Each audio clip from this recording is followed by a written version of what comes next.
Hello po 'no. Ah, yung post kasi, yung announcement ng DepEd, yung post nila, 1,000 teachers lang ang puwedeng ma-accommodate. At nakalagay lang do'n at sabihin, naka-indicate kasi, naka-indicate na yung garnish 'no, yung mga garnish na guro o yung may garnishment. So kung yung may garnishment, baka yun lang ang i-accommodate nila do'n sa 1,000. Kasi yan ang purpose, matulungan yung mga garnish na guro eh. Oo. Although halos lahat ay baon sa utang, pero may mga guro na garnish. Yun ang category nila. Kung ang category na palolonin ay yung mga garnish, baka doon sa 1,000 uunahin na pautangin ng Land Bank ay yung mga garnish. At may record na niyan. Gaya ng inuulit ko, may record na niyan yung Land Bank. Kasi binigay sa kanila ng sheriff eh. So may database na sila ng garnish na mga guro. Kaya alam na nila probably kung sino yung mga pautangin. Pero sana ano lang to hindi to official statement ng DepEd. Baka mamaya it's the other way around, 'di ba? Baka mamaya hindi lang garnish. Pero the way I see it, na-analyze ko na posible kasing garnish kasi binanggit eh. 'Di ba? So gusto matulungan. At kahit paano meron matanggap buwan-buwan. Ganun. Pero there's no harm in trying. Mag-inquire pa rin kayo kung pwede yung mga may utang sa PLI. O yung sinasabi nyo na hindi nga kayo garnish, pero nakasanla naman kayo. Di ba? Kay Boy Batong Bakal o di ba? Kay Pahirap na Co-op. O hindi nga kayo garnish, pero doon naman kayo nakasanla, wala din kayo tinatanggap, no? Pwedeng ganun eh. So, kung 1,000 lang yung palolonin muna ng Land Bank, may database na yan. Tingin ko. Baka mamaya na prorated na rin nila. When I say prorated, posible kasi na bawat bangko, tingin ko, no, sa buong Pilipinas, merong, bawat bangko ng Land Bank, kasi sa lahat naman ng Land Bank buong Pilipinas, may garnish di ba, na guro? Baka prorated na. When I say prorated, so lahat ng bangko ay magbibigay ng loan sa mga garnish, kaya lang, prorated sila. Di ba? When I say prorated, i-divide yan. Yan yung pagkakaunawa ko, no? O kung saan mas marami. Pwedeng sa... Ano ko lang to analysis ko lang. Baka sabi ni Sir Bong, 50 raw. Hindi. Gagamitin yung yung...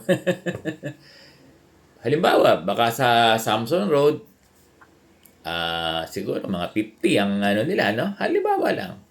O kaya mga 30, 20 na garnish na guro.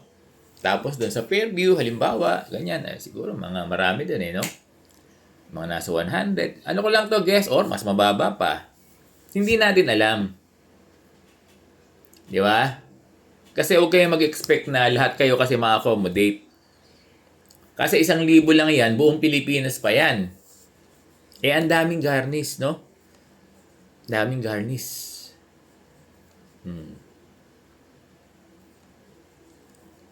Ganun ang mangyayari niyan. Palagay ko, starting tomorrow, dadagsain na yung bangko. No, kasi dapat yan, nagpadala na lang ng notice yung mga bangko kung sino, no, para hindi na pupunta. Sabihin nila, papadala namin kayo ng email at huwag na kayong pumunta. Kung sino yung mga ganito lang, suggestion ko lang to. Kasi baka mamaya dumagsa yung mga guro, kawawa naman. Di ba? Dumagsa. Tapos, nung pala, ilan lang ang i-accommodate ng land bank na? Sigurado ako, bukas yan, dadagsain na land bank niyan kasi ang dami mag-inquire sa nilabas na post ng DepEd. Ako bukas nandun ako sa land bank. Hindi para mag-loan kasi hindi na ako pasok eh. Itatanong ko lang talaga yung papaano. Kung 10 years ba? Kung garnish lang ba ang bibigyan nila ng pa-loan, di ba? O pwede ba yung mga accredited PLI o yun lang mga katulad ni Boy Bakal o ni Pahirap na Co-op na naging cost ng garnish? Yan yung mga itatanong natin bukas. Halimbawa, Samson Road.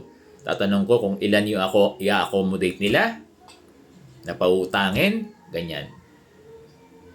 Magtatanong din ako bukas, ha? At kung ano yung resulta ng inquiry ko, ng research ko, itatapi ko dito sa vlog natin. Kaya lang dito lang yan sa Samson Road, sa Monumento. Hindi ko na mapupuntahan yung ibang land bank. Buong Pilipinas kasi yan, dear teachers. Kaya kayo na lang magtanong. No? Kayo na lang magtanong. Oo, kaya lang,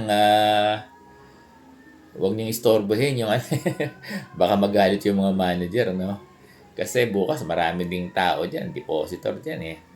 Yan sa mga bangko, sa land bank, Monday, no? Pag Monday, daming tao dyan eh. Kaya yung land bank dapat mag-ano na ng table, no?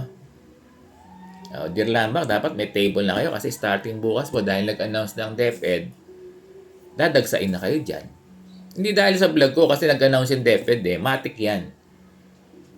Oo, matik yan kasi nag-announce yung DepEd na magpapaloan.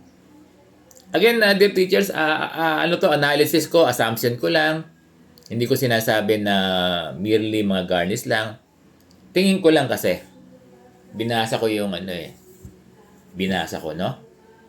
Or, itanong niyo rin kung pwede yung mga magpa-buyout sa PLI. Tatanungin ko rin yun na baka pwedeng i-buyout yung PLI. Halimbawa, East West Bank, City Savings, ano pa, BDO, marami, China Bank, PBB, marami pa.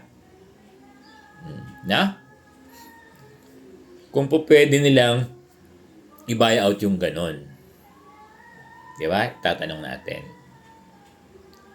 Disclaimer, dear teachers, walang final napapag-usapan lang natin ito. Huwag niyo i-take yung word ko na, sabi ni Sir Bong, yun lang daw mga garnish. Nag-a-analyze lang tayo. Di ba? Opinion ko lang to. Thoughts ko lang to. Hindi to thoughts ng Ang niyan, ang sabihin, ang official niyan, ang totoo niyan, ang real niyan, kung makakausap mo mismo natin yung land bank. Doon.